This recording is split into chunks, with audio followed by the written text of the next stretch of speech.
sound. No, that technically don't. Hello, everybody. Welcome to a new travel show. So this is the NZ Travel Show. We are here to answer all your questions about traveling New Zealand and the South Pacific. That's why you see all the logos with no sounds just underneath right here.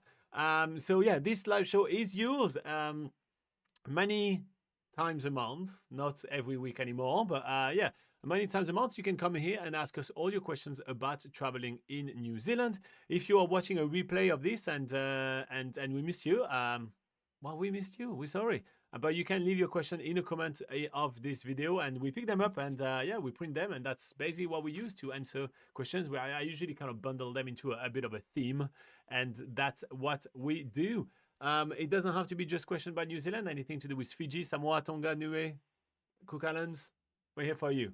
Samoa. I think I said Fiji, Samoa. Oh yeah, Tonga, maybe. Niue, Cook Islands. And New Zealand. And New Zealand, of course. So yeah, ask us all your questions about traveling. We are kind of travel experts because, well, we run travel guides for all those destinations. And in fact, most of those destinations, we run the largest travel guide of such destinations. So yeah, it's a lot of fun.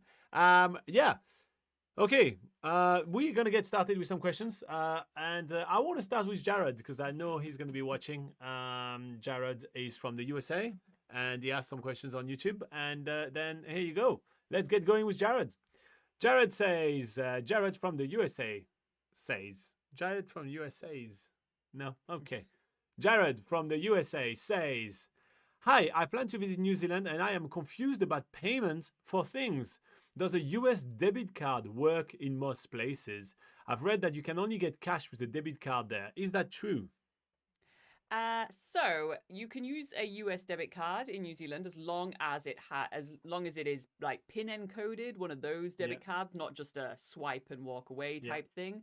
As long as it is usually the most widely accepted versions of debit cards, as long as they're Visa, MasterCard, I think American Express, that sort of thing. It's not everywhere, right? Yeah. So if you have a debit American Express, I don't even know that exists. But if you have that, that's probably going to be more of a problem. But Visa and MasterCard should be all right. And they're the main two ones that are pretty much accepted everywhere. Indeed, you can withdraw cash from an ATM with a debit card if it met all the requirements we just talked about. But on top of that, you can also pay at different vendors. You can pay at the supermarket. You can pay at restaurants. Basically, pretty much anywhere that accepts card payments. There may be the odd occasion where you come across places that don't accept card payments, but it's becoming pretty much everywhere in New Zealand now. That said, the one thing you need to keep in mind is the fact that the rate is probably going to be horrendous, right? Credit card rates are often, well, that's how they make money, right? So you're not getting the best deal. So you may want to consider the options of withdrawing cash and then using cash when you actually are doing your payments, because you may save off on all those one-off fees. You may also consider the option of getting things like, I'm going to say some names, you know, they're all the same and none of them are sponsoring us, but like things like Wise and Revolut, they do those kind of cards that you can get, which is like kind of travel cards, and therefore you'll be able to pay in the currency of the nation in which you're traveling to, and that can be very, very handy and often a much better way than using a simple debit card when traveling around. Those travel money cards, they will only work in New Zealand or like out the regions that we're covering, only New Zealand. They will not do obscure currencies like Tongan pahanga or anything like that. So just bear that in mind. Main currencies only. Yeah, and we do have actually a full rundown on NZ Pocket Guide for your specific question, Jared. So if you head to NZ Pocket Guide and then you just type like card just in a search box, or you know, bank card, for example, you should have like full articles that would go in depth into your question. Boom. All right. Hey, there's 4 of you in here. Thank you very much for popping in. Make sure to hit the like button. Just tell other people that this show is informative and nice. And I saw somebody giving us some hearts before, so hi to whoever did that. Hi to nice. whomever and whoever. Nice. That was. All right, should I give you a next question? Sure, go for it. All right, the next question comes from Sophie from Canada, and she asks, what's a realistic daily budget for a mid-range trip in New Zealand? Okay, a realistic mid-range. I'd say the cheapest end of that scale would be 200 New Zealand dollars per day. So that's kind of like budget mid-range. And then to about 350 to even 400 New Zealand I dollars mean, per you can day. continue going higher. There's no Yeah, higher limit it ever, it right? it But yeah. depends. It obviously depends on what you're doing, but that would be with a mix of, say, every 3 days you do a paid act, like maybe a more major paid activity, but a lot of the time you are doing free things, hikes, sightseeing. You're paying for your car rental or your bus transport, whatever you decide to choose, or you might be doing a guided escorted tour. But that would not include flights. Basically, that's like more you're spending money for the day rather than all expenses included. And that will be a budget per person. So it depends how many people you're traveling with. Because you didn't specify, Sophie, we decided to kind of allocate a price tag for a one-person trip. The good thing is the more people you're traveling with, the more this budget can go down on the per person basis, right? So as Laura said, 200, I think 200 is like not mid-range at all. I think it's definitely budget. But, let's say, we're talking 300, 350 per person. Now, let's say you're traveling alone. Yeah, you're probably going to be closer to the 350 to 400. But let's say you're traveling at 4 people, you're all putting your money together. You can do about the same thing for $250 each because you all split in the cost of the car rental. You're all splitting the cost of the gas. You are splitting the cost. Maybe you can, have a share room between 2 people instead of just 1 person. So by splitting the cost, then your budget can go down. But yeah, a realistic mid-range budget for a trip to New Zealand. If you're solo, $350. If you're traveling at 4 people, about 250 per day. We're talking New Zealand dollars and not including flights and insurance because it will really depends where you're from. If you're from Australia, your insurance is going to cost peanuts. If you're from the US, your insurance is going to cost an arm and a leg. All right. If you need more information about budgeting your trip to New Zealand, though, we do have a full section on NZ Pocket Guide about budgeting. So you can head to NZ Pocket Guide and head to travel tips, and then there's budget. We do the breakdown on the cost of traveling in New Zealand, the cost of different activities, just kind of like some range of prices. So even if you don't know yet where you want to do your whitewater rafting or your horse trekking or your jet boating, you can still get an understanding about what it would cost, for planning your trip and start saving up for the trip of a lifetime in the country of a lifetime. Here you go, nzpocketguide.com. Amazing indeed. This is an amazing website. I agree. All right, should we do the next one? Sure. All right. Liam from Australia asks, how expensive is it to island hop around the South Pacific? And is there a budget-friendly way? That's a question we get often. It's not so easy to island hop around the South Pacific. It's usually easier if you're island hopping within a country. So say you pick a country like Fiji or Tonga and you do island hopping within that country, it's usually a lot easier. That said, when you finish this, your explanation, I will have a free way to island hop around the South Pacific that we've heard a lot about. So yeah. Ooh, I can't wait for that. So usually that is where you'll find cheaper options. But when I say cheaper options, it's still pretty expensive. It can be anywhere between, say, 200 New Zealand dollars to about 1,500. It really depends how much island hopping you're doing. And if flights are the only way to island hop, then that's obviously going to be more expensive than in some countries where they have, say, cargo ships or ferries. They usually, in the local currency, they would be, say, like 60 Fijian dollars or 50 Tongan panga. So there's definitely cheap ways to do it, and traveling by boat is usually cheaper than traveling by flights. And traveling by flight in between countries, like let's say you want to go from Samoa to Fiji, etc., your best bet is Fiji Airways. All right, so I promised a free way to travel and island hop around the South Pacific, and it's actually being a yachty's help. A lot of the yachties around the South Pacific travel, especially during your yacht season. You may want to do some research on that. And a lot of time they need a little bit of help. So if you happen to have a couple of sailing skills or cooking skills, or if you want to do some housekeeping, well, you can hop on a boat and they will either give you a little bit of a stipend or you get kind of free passage, between one island to the other, one island nation to the other, sorry, following their schedule. And it's a very fun way to spend a kind of like half a year around the South Pacific, lending a hand and actually seeing a lot of the awesome destinations. Expect to be usually doing about a week on and then having like a couple of days off. It's usually longer. You have to be significantly more flexible with your work, but that's a fun way to go around the South Pacific for free and to also get a lot of life experience, because trust me, you'd get some out of that. Yeah. All right. Hey, if you're planning on traveling in the South Pacific, we do have plenty of travel guides for you, Liam, and anyone else watching this video. We're talking about FijiPocketGuide.com, SamoaPocketGuide.com, Cook Islands Pocketguide.com, Tonga Pocketguide.com. You know the deal by now. Just put the country name, put PocketGuide.com, and if you're lucky, we've got a travel guide for you. Cool. If you're lucky. If you're lucky. Who knows? Are you lucky? I'm lucky. Hey, everybody, if you have some questions of your own, feel free to ask them. Otherwise, we keep on going through previous questions. But yeah, it may not fit exactly what you want to know. So just do ask.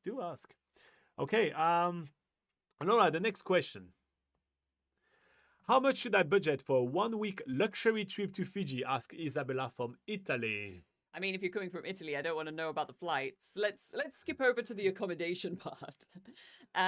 So yeah, for a luxury trip to Fiji, it's usually there are packages for staying in luxury resorts, and this can range anywhere between, say, we're talking in New Zealand dollars here because we're kind of based in New Zealand, but ranging from 6,000 New Zealand dollars to about 15 New Zealand dollars for a week, and that's kind of like the price range for places like Liku Liku Lagoon Resort and Royal Dravui Island, that sort of thing. They're two islands that are pretty close to the mainland.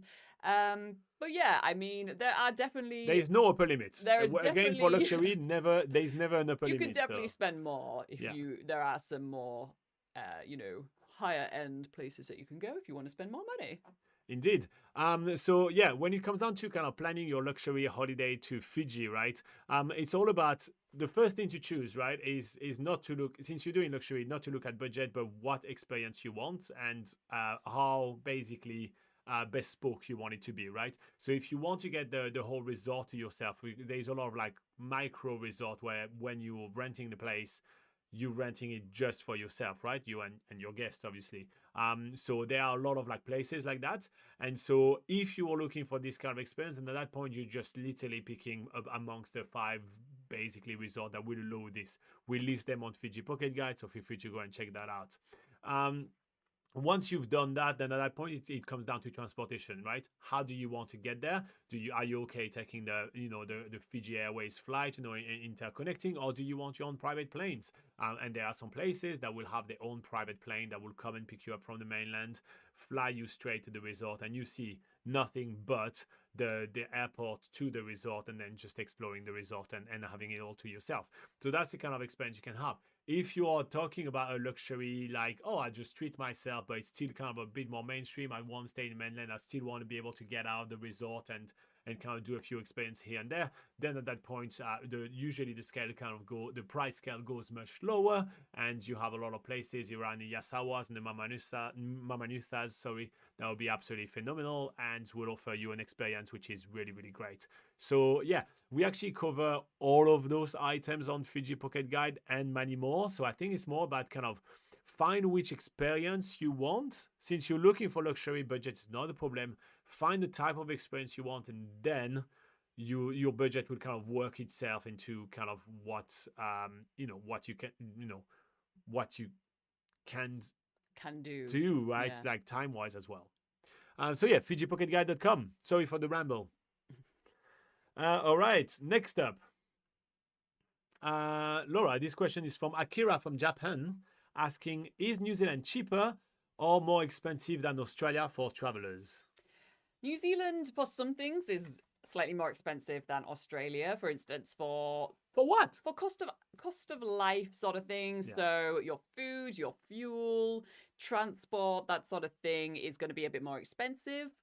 That being said, in New Zealand, there are a lot of free things to do, free activities, free experiences that all are within relatively closely packed together compared to in Australia, where you've got to maybe travel for days or hours to get to different attractions. That's not the case in New Zealand. So therefore, New Zealand often works out to be a better value if you're doing like a road trip travel experience. However, if you are backpacking, if you're just sort of like doing maybe like experiencing how life is in a different country, then I think you're going to find that Australia is cheaper than New Zealand. That's true. And it also comes down to exchange rates as well. Sometimes it is easier to get yourself a Australian dollars than it is to get yourself New Zealand dollars. So it's worth considering that when thinking about planning your trip, if you're planning on actually bringing some cash or paying cash around. We have more information about how to budget for your trip to New Zealand, not for Australia, but for budgeting your trip to New Zealand on NZ Pocket Guide. Just click on travel tips and then budget, and we have all the breakdowns for you, Akira, so you can make a sound plan. Sorry, and it will be astounding. Cool.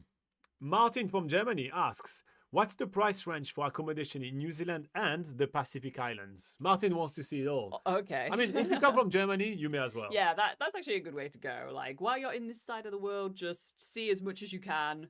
Yeah, I like that. All right. What's the cost? So costs for New Zealand, talking about accommodation. So hotels, they'll range usually around like, for private rooms in hotels, 150 to 400 New Zealand dollars per night.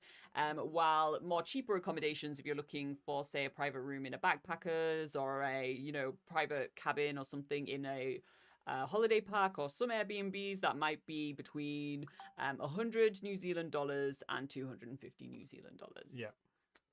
For the islands, so in our experience with like Fiji, Samoa, Cook Islands, and Tonga, budget stays can be really, really good budget-wise. That can be about, say, 50 New Zealand dollars, but that usually in a lot of cases includes more than just a bed. It might include like meals and stuff like that. So that's always good to keep in mind. Like budget places have more inclusions often than non-budget places, which is kind of interesting, yeah. For mid-range hotels or resorts, that can range between, say, 160 New Zealand dollars and 400 New Zealand dollars. And then going to the luxury end of the market, well, this can be, say, 600 New Zealand dollars and anything else above. Yeah, up to like about 10,000 New Zealand dollars a night. Yeah, per night. So a lot of price ranges. Indeed. And accommodation is always like the biggest ticket items, on top of flights when it comes down to planning your trip. But the good thing is a lot of the activities in the South Pacific Islands are significantly cheaper than in New Zealand. So you'll be able to kind of do a lot more when it comes down to traveling into the islands, Martin. So if you want some information about all those destinations, as well as our full travel guide, it's all accessible for free at NZ Pocket Guide, and then Fiji Pocket Guide, Tonga Pocket Guide, Samoa Pocket Guide, Cook Islands Pocket Guide, Niue Pocket Guide. And yeah, just you know the gist. Type the name of the country, add pocketguide.com to it, see if that works. Here we go for you, Martin. All right.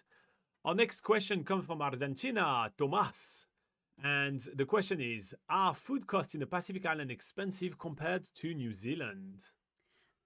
Surprisingly, not that much more No, expensive. it's sometimes actually cheaper to eat out in the Pacific than it is to eat out in New Zealand. Yeah, who knew? So yeah, it can be, like Robin says, it can be a bit cheaper. Sometimes it can be a bit the same. And maybe if you're eating at a more expensive restaurant or going to a luxury resort or that sort of thing, then that's when prices may be a bit more expensive, because you may be treating yourself compared to in New Zealand, you don't often do the same sort of luxury travel compared to going on a luxury holiday, say, to Fiji. So yeah, absolutely not more expensive in most cases. Groceries, that sort of thing. If you're getting local food, that is usually cheaper. That's where the difference is, right? If you're looking for the same New Zealand product, like the same New Zealand brands in the Pacific, then that's going to be vastly more expensive. Like if we're looking for a block of Whittaker's chocolate, which is a treat, Thomas, when you come to New Zealand, you've got to try it.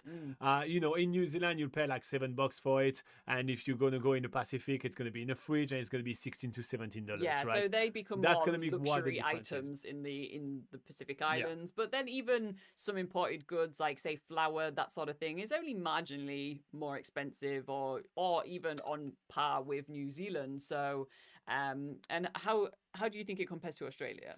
Comparing to Australia, the prices in the South Pacific islands have about the same kind of issues, right? Which is kind of like if it's something which is brands from Australia, then it's going to be vastly more expensive. And if you get something local, like, a bunch of bananas or something like that, right? Well, the bananas are going to be way cheaper in the islands. So that's where we're at. Buy local. That's the best way to go, Indeed. really. Again, we have all our budgeting travel tips on all of our travel guides. So that's Niue Pocket Guide, Cook Islands Pocket Guide, Fiji Pocket Guide, Tonga Pocket Guide, Samoa Pocket Guide, and obviously you can compare them with New Zealand or NZ Pocket Guide. Whew, I almost got it wrong this one. All right, keep the questions coming. Sonia says, hi, sorry to be joining late. Don't be sorry, you're here right on time. Sonia, go for any of your questions traveling New Zealand and the South Pacific. Go for it. We were craving interaction, so we're glad that you're here. Oliver is here. Oliver was here during our Patreon call that we did early this morning, so that's awesome. Oliver says, do Maori people live also outside of New Zealand? Yeah, there is actually a big community of Maori in Australia. There is some in US, so yeah, there are. In terms of where they sort of the Maori culture originates from, it's only really there's a similar culture, which is the Cook Islands Maori. I was about to actually say that. So it's like it's not exactly the same because the language is similar but slightly different. So there are in the Cook Islands, in islands like Rarotonga and stuff like that, they have Cook Islands Maori is the local culture there, the native culture. So yeah, in terms of where the native culture of Maori comes from, the closest would be the Cook Islands, but otherwise that is like the native culture of New Zealand. Yeah, and it's really Polynesian. So you'll find some similar kind of customs, such as tattooing and some ways of cooking, such as like underground cooking, like umu and all those kind of things. You'll find those in the Pacific a lot. They use different words and like hangi, umu, and all that, but to describe really relatively similar things. So it's quite interesting. It's a Polynesian culture. So any other sort of Polynesian culture, you will find similarities between them. All right, so Sonia Perez says, in terms of country travel in New Zealand, I imagine renting a car might be a good budget option. I am from the UK and I have a UK driving license, but I'm a bit apprehensive about driving in the different countries. Do you have any advice? Well, the good thing is that you're coming from the UK, so you drive on the wrong side of the road as well. So that's pretty handy. So you won't have too much difference right here. When it comes down to driving around New Zealand compared to driving in the UK, I'm going to pass that to Laura, which originates from the UK. So yeah, she can make me maybe talk a little bit about the differences. Yeah. So the good thing is that there isn't too many crazy differences for driving. I'd say the biggest difference is parking on. You always have to park on the side of the road in which the traffic flows. So I remember back in the UK, you could park on either side of the road, facing whichever direction you want. That sounds like chaos. And it doesn't matter. But yeah, in New Zealand, for instance, you have to park like in the same direction that the traffic flows. But yeah, other than that, I mean, one-way bridges is a thing. Yeah, that's the thing you didn't enjoy too much. So there are a lot of one-way bridges in New Zealand. So the big arrow is the arrow that has priority. So you need to actually stop before the bridge, let those people pass. And when the way is completely clear and there's no other car incoming, then if you're the smaller arrow, you can go and pass. But yeah, I remember that's one of the things. But yeah, no, it's gonna be very, very easy. Millions of tourists come to New Zealand and rent cars every single year, and many of those tourists come from countries that drive on the correct side of the road. So you coming from a country with a similar culture, you should be absolutely fine and shouldn't stress about it whatsoever. And if you're thinking of it as a budget option, it can be a budget option, but it's not your most budget option. So if you are, for instance, you're like, oh, I'm not really into driving anyway, there are really good bus tour companies that will do hop on, hop off. So you don't have to necessarily follow a whole route. You can also be flexible by getting off the bus and jumping back on when it suits you. And we compare all those options for you on NZ Pocket Guide in writing form, so you can go and do your homework. So it's nzpocketguide.com for you, Sonia. Good question. If Yeah. you have some more, go ahead. We are here to interact with you for another 30 minutes and mock the side of the road that your country chose to drive on. That's what we do. Cool. Travel in my 50s says renting a car is the best way to see New Zealand. It is very true. I tend to agree with that because you can travel at your own pace and see all the different nooks and crannies and everything. But I will just add a little caveat to that, my friend. I will say it depends on the amount of time that you have. If you have 2 weeks or less when traveling in New Zealand, I actually think that you should actually travel by bus, just because like that you don't have that drain of trying to see everything, trying to drive everywhere and being that tired. You have somebody else doing it for you. I only think that renting a car is smart to do if you get, if you cross that 3 weeks mark, which no matter what is, and I know you'll agree with me, a minimum when seeing New Zealand. So yeah, that'd be my personal take on that. Yeah. So Travel in my 50s says, how far in advance should I book hotel/Airbnb accommodation for a November trip? That is a very good question. November is the beginning of the busy season. So if you don't know, New Zealand has summer in December, January, February. That's the summer month, and that's when it's the busiest tourism season. Because on top of having obviously tourists wanting to travel New Zealand in summer, we also have all the locals wanting to explore their own country during the Christmas break. So for that reason, New Zealand gets really, really, really booked around that time of the year. Now, November is just on the edge of that. That's usually when the summer starts well. So the trick is, if we're having a really good summer season and the weather is beautiful, then at that point you should have booked 3 months in advance. If the summer is not that great and you're not finding the local market, then you can get away with only about 1 month ahead booking. That said, there is no way for us to predict when the weather is going to be. So for that one, I would actually suggest to actually book about, if you book in like August to September, you should be kind of safe and still have availability for a lot of places. That said, there is a lot of places that are very, very popular with tourists, such as the Lake Tekapo, Queenstown, Abel Tasman, Milford Sound. If those places are on your itinerary, then at that point, those ones should be booked 3 months or more in advance, just because they are that popular and that busy. We have more advice on the different seasons of New Zealand, including advanced booking, the shoulder season, why you should travel in the shoulder season, all that on nzpocketguide.com. Also, we have a recommendation for accommodations, and all recommendations tend to not be like kind of the mainstream. So you may actually be able to find spots in the accommodation that we are recommending rather than kind of like the more mainstream ones. Just because, well, rather than recommending the more commercialized ones, we go in person, we check the places, and we find like more of those hidden gems. So you may want to check out NZ Pocket Guide. And yeah, so it's nzpocketguide.com. Then check the accommodation that we suggest in each of the different spots you want to go to, and you can also get our seasonal advice there. Right, let's get Laura taking the next one. I need a sip of water. Sonia says, have you ever hiked up Taranaki or Ruapehu? So if you saying hiked up as in hiked to the summit of those places, for Taranaki, it has always been winter when we've gone there, so we've not gone to the summit. For Ruapehu, we have been up there both in summer and winter. And Ruapehu's a really different one because there's actually ski fields there. So they in summer on the side that's called Whakapapa, which is spelled Wakapapa. That's where a ski field is, and usually they operate chairlifts or gondolas also during the summer. So kind of like you go there, there are options to take a gondola up to some higher hiking trails, and then from there you can do hiking. Usually to go to the summit, it is advised to go with a guide. In the winter, you can go to the summit with by using your ski gear and stuff, but that's also knowing where to go. It's not marked. It's not a marked trail.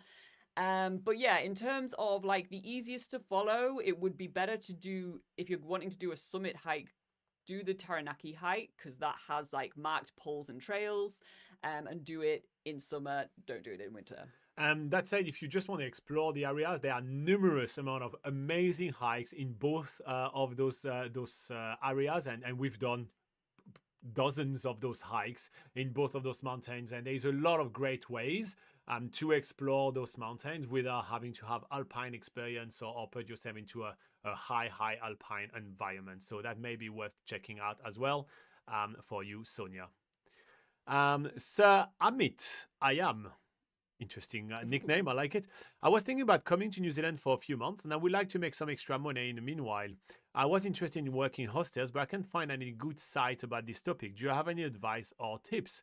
So first up, you need the right kind of visa, my friend, to be able to come. You won't be able to do that on a tourist visa, so be aware of that. And then you obviously can head to nzpocketguide.com with all the tips on this topic. You then click on Work in New Zealand, Working, and then it's a full category there. And then we have everything you need to know there.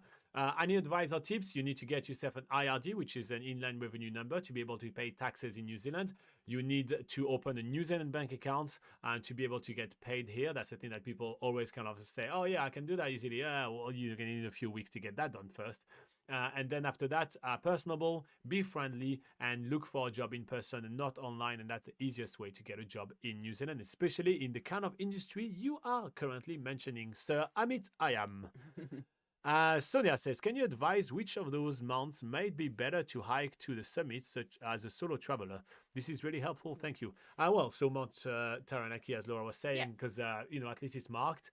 But obviously only do it in summer if you don't have any alpine equipment and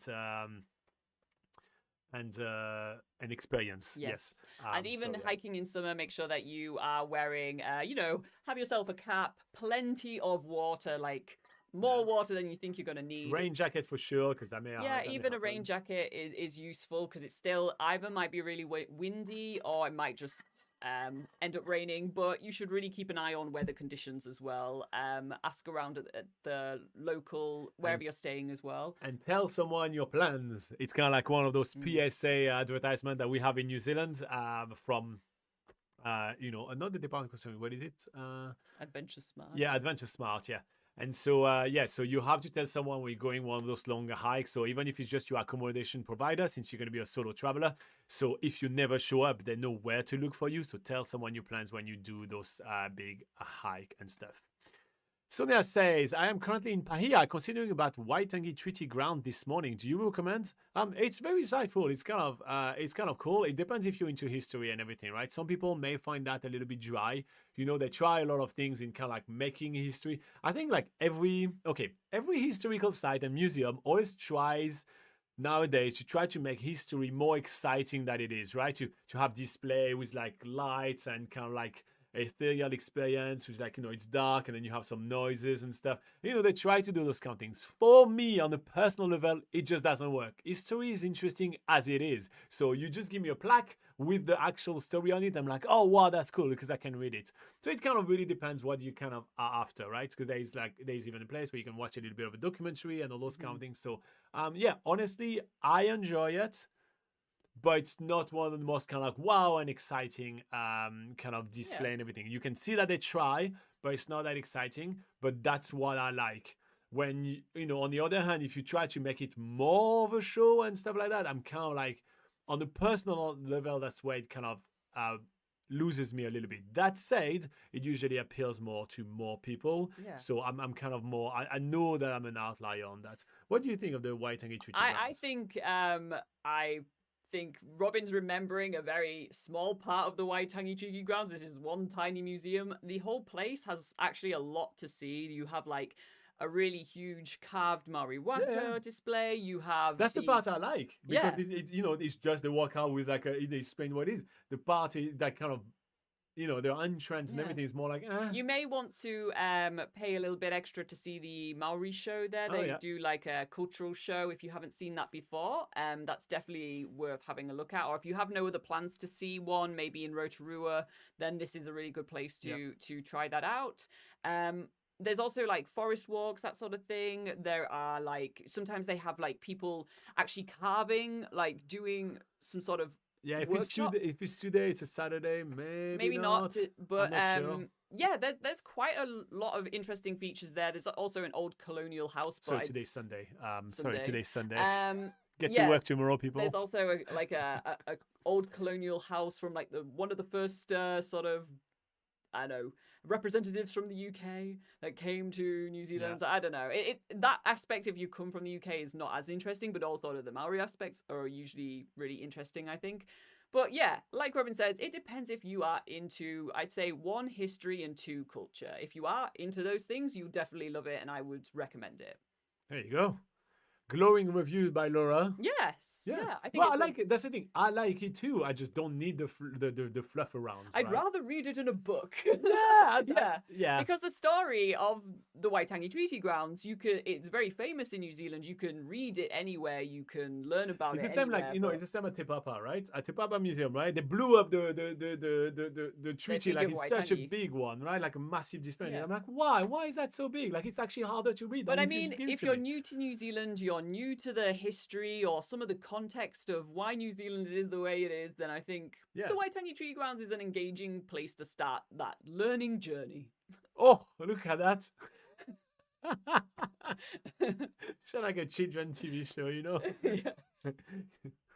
Ace for apple. Can you all say apple? Right. Sonia says, I appreciate you taking the time to answer my questions. Hey, we love the questions. Problem. Keep going. You know, that's what this live show is in for. Is for. Whatever. Words don't matter. Okay. While you guys continue asking us all your questions, we will take another one of the prepared question, and then we get back to your list. So list some questions. Okay. Olivia from the UK asks, how much does renting a car cost in New Zealand, and is it worth it? Ooh. I think it's worth it, but let's talk about costs. Yeah, so costs for car rental. The thing to keep in mind for this is that this depends on the season you're coming to New Zealand. If you're coming to New Zealand in the winter season, when it is the low season for tourists, that's like June, July, August, some of the months on the side, that's when you're going to get cheaper car rentals. It may start from around, $50 per day would be a good rate, or say for a camper van, $150 per day. But if you come in summer, so coming in, say, November, December, January, February, March, that's when your prices are going to be much higher. And this can go up to, say, like some of the luxury cars can be up to $200 per day. But maybe a mid-range car, you can do like $120 per day, that sort of thing. And then when it comes to camper van rentals, it goes up to like $450. I see sometimes. It's like an insane amount of money for it. For a motorhome or something, that would be like about $450 per day. But you can find some cheaper options. Now, here are the things that are not worth renting when you're coming to rent a car in New Zealand. Do not rent a GPS at $10 per day. That's absolutely ridiculous. If you're traveling in New Zealand for more than 3 weeks, don't rent the extra kind of winter gears, such as snow chains and all that. You can get them for vastly cheaper from a shop, and then at least they're yours. You can either give them to a hospice shop or anything like that, but that's significantly cheaper than renting them as well. And also consider the insurance options in New Zealand. When you rent a vehicle, there is always a basic insurance included, which has an excess, sometimes 5,000 or 2,000 New Zealand dollars as the excess, and that's the most that you would be liable for, should you total the car.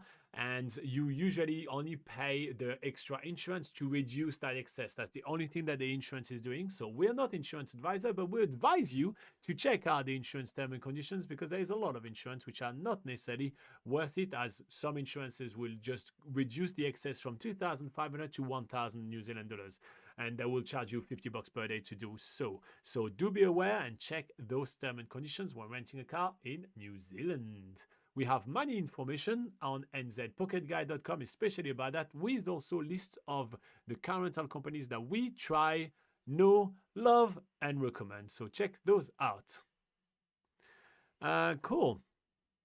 Sonia says, I bought a collapsible travel kettle on Amazon to keep in my accommodation and save money on coffees by making my own. That's a collapsible travel kettle. Yeah. I'm really keen on seeing what that looks like. Yeah. Have you got a photo? Yeah. Sonia, send me a photo on our Facebook page or something on the private. I'm really intrigued. rigged.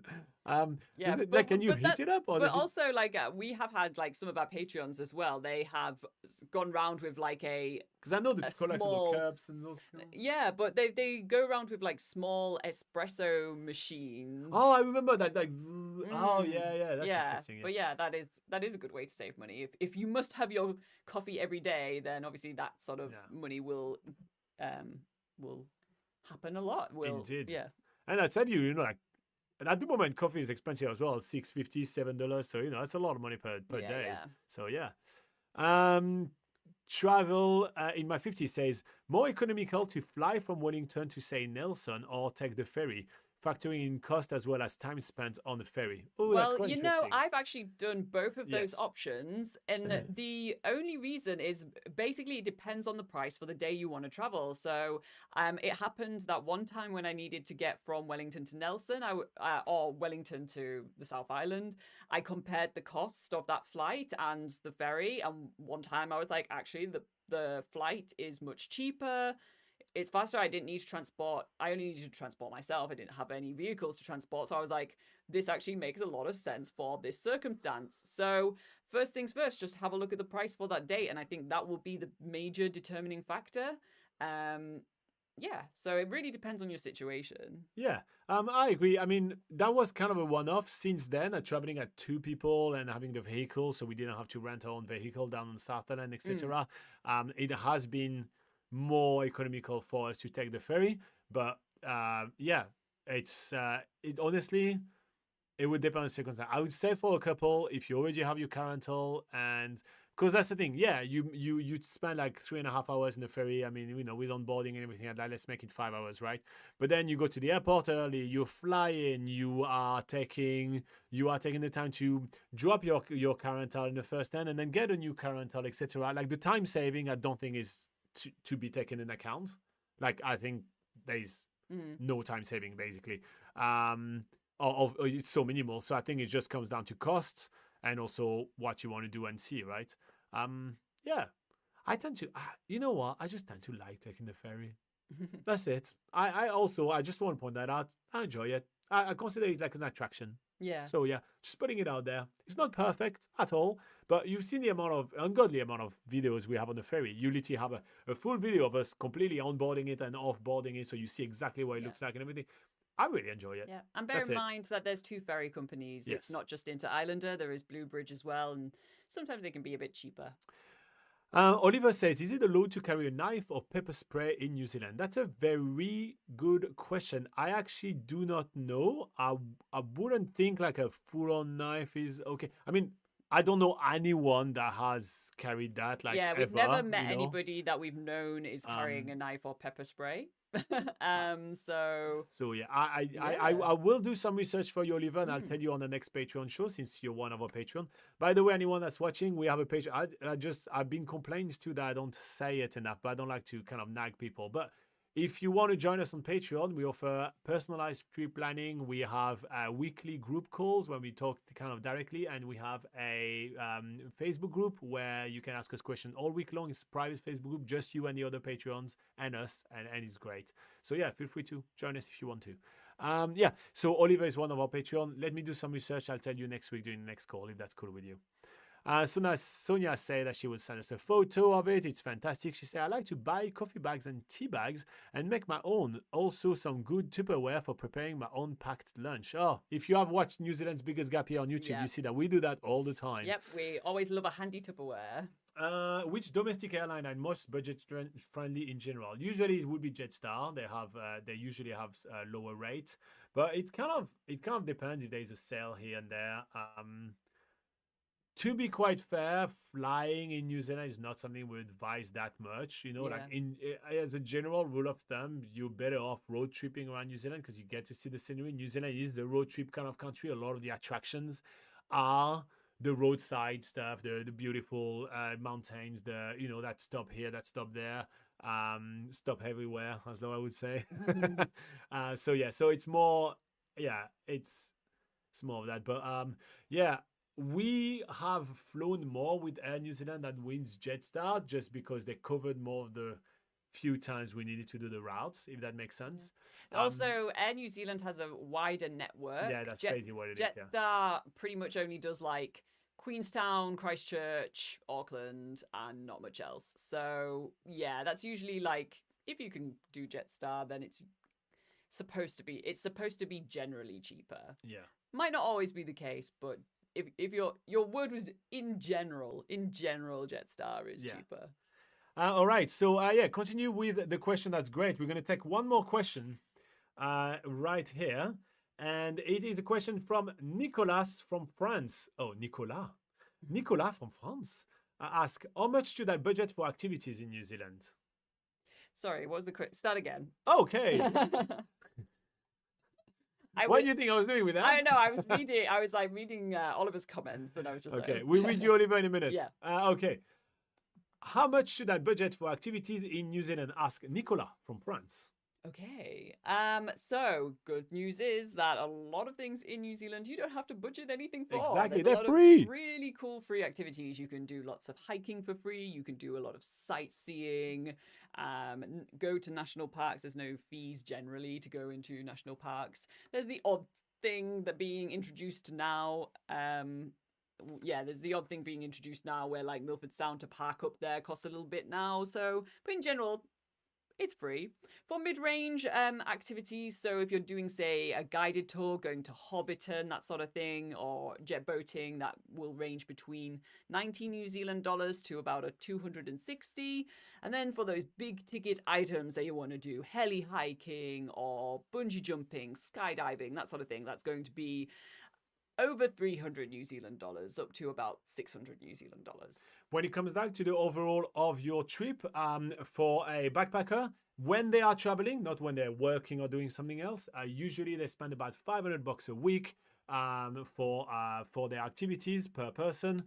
When you're traveling kind of mid-range, you will probably spend about $1,000 to $1,200 for activities per week of travel. And when you're traveling luxury, well, there is no limit, but usually about $1,500 to above that. No, actually, usually starting around $2,000 per week of travel are kind of like what you can expect to be spending on activities.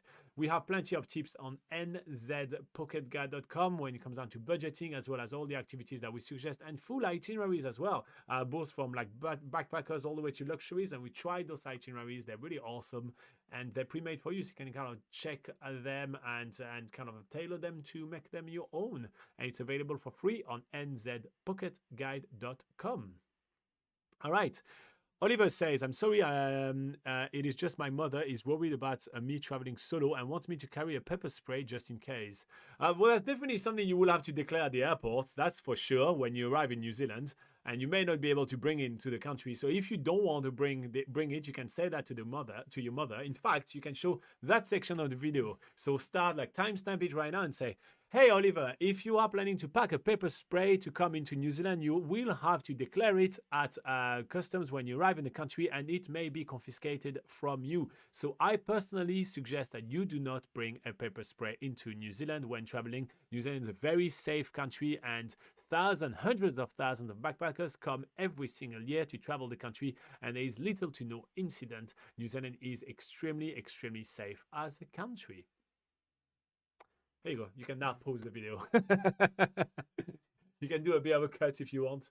Well, what did they say on Twitch? Did somebody clip that?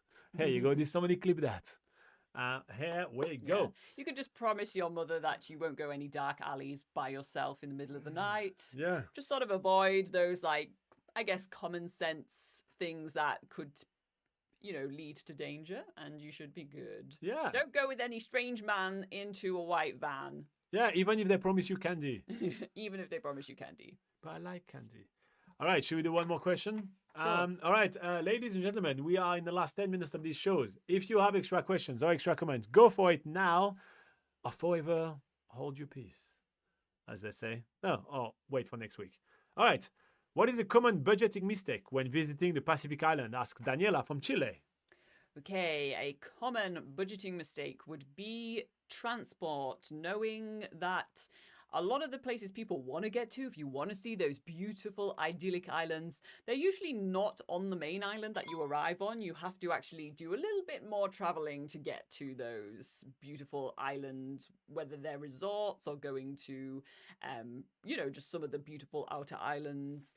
Interesting. I have a very different mistake in mind. Usually, yeah, you have to bear in mind that there may be an extra flight to get there. There may be extra boats or maybe private transfers, that sort of thing. So just, yeah, usually it's kind of like the extra transfers are the things that people don't keep in mind for their budget. I think the biggest budgeting mistake that people do when they travel in the South Pacific is to get sold nonsensical things by travel agents, especially I'm talking about meal plans. If you are going to a very remote resort and there is the only location where you're going to be staying at, then that makes sense. But that's the only time it makes sense. If you are somewhere on the mainland and you're going to want to do a bit of exploring and get out of your resort, because why wouldn't you? You're in an amazing country and the resort is not what that country is, then you do not need a meal plan because you're going to feel forced to actually eat all your dinners and all your lunch and everything like that in your resort, and you're not going to be able to explore all the sights, smells and taste that, for example, Fiji has to offer. So don't get drawn into meal plans unless it is a remote location where that's the only place where you can get that. I think that's something that a lot of people forget. Oh, and also another budgeting mistake. Don't book your accommodation or taxi from the airport or anything like that when you book your airlines, like on the Air New Zealand website or anything like that. Their prices are shocking, absolutely outrageous. If you actually go and book directly with those people, it's like, I'm not joking, a third of the price. It is absolutely outrageous. So yeah, don't do that. You mean it's a third on top of the price? What do you mean? A third cheaper, like a third of the price. It's a third cheaper to book direct. Yes. That's not what I said. I don't think you made it clear that Right. if you go book with those people, Yeah, that's who are true. those people? Well, the provider, it depends which Yeah. country. nzpocketguide.com, fijipocketguide.com, tongapocketguide.com, samoapocketguide.com, Cook Islands pocketguide.com. We've got you covered with all those tips and much more, and plenty of recommendations of companies to book with. So here you go. Happy days. Check them out. All right. Cool. Oliver says, what's the best mobile services for backpackers? So it's called Skinny Mobile in New Zealand. Skinny like...